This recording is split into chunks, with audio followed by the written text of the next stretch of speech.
This video is brought to you by IXL, used by millions of students worldwide to get ahead in math, English, and more.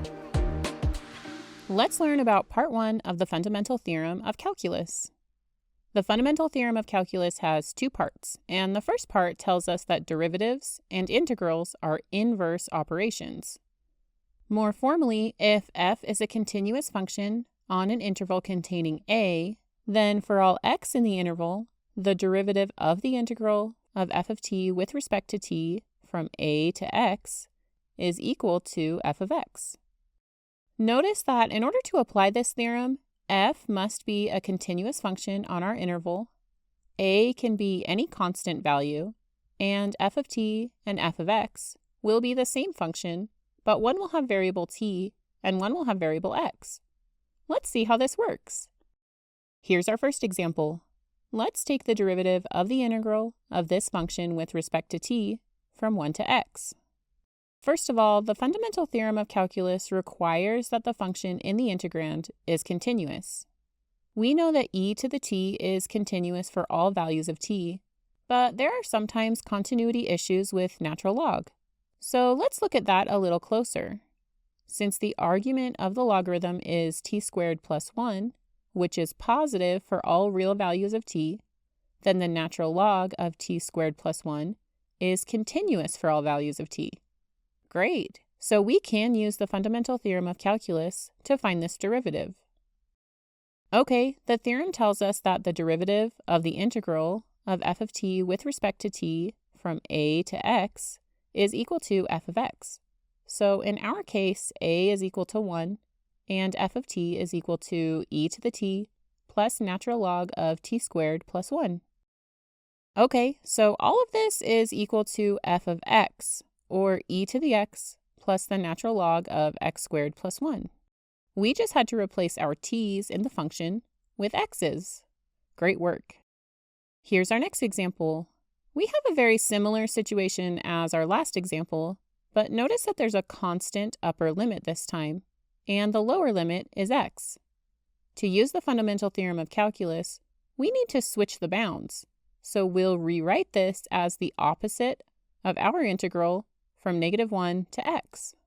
Okay, this function is continuous for all values of t because t to the 4th plus 5 is positive for all real values of t.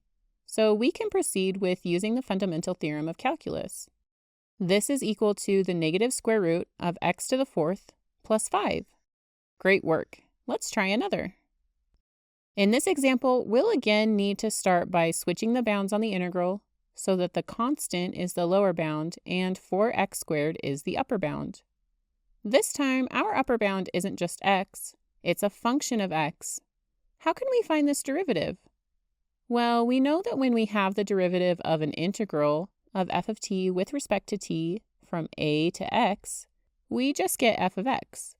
But we want to find the derivative of an integral from a to a function of x, g of x. If you think of the integral from a to x of f of t as a function h of x, then what we want to find is the derivative of h of g of x. Now, this is a composite function, which we know we can differentiate using the chain rule. We take the derivative of the outer function, h prime of g of x, and multiply by the derivative of the inner function, g prime of x. Okay, but we also know h prime is just f, so we get f of g of x times g prime of x. We can use this formula as an extension of the fundamental theorem of calculus to help us solve this problem. Let's say g of x is equal to 4x squared, then g prime of x is equal to 8x. We know that the derivative of this integral will be equal to negative cosine of g of x cubed times g prime of x. Substituting gives us negative cosine of 4x squared cubed times 8x, or negative 8x times cosine of 64x to the 6th. Great! Let's try one last example. Let's find the derivative of this integral expression. We're taking the cube root here, which we know is continuous everywhere. Notice that both the upper and lower bounds are functions in terms of x. So let's start by using this property to split the integral into two, each with one constant bound. Let's use 0.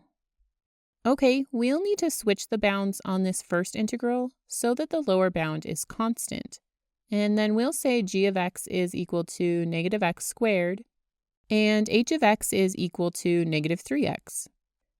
That means g prime of x is negative 2x, and h prime of x is negative 3. Let's rewrite each of these integrals with g of x and h of x as the upper bounds, respectively. We know from the last example that when we have a function as a bound, we'll plug that function in for t and then multiply by its derivative.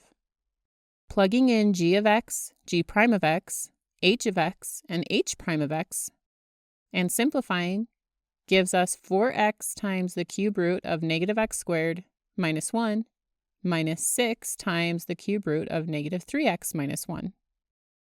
We did it! Great work on these examples. You're ready to use part 1 of the Fundamental Theorem of Calculus. Head over to IXL.com for more practice on this skill and thousands more videos in math and language arts.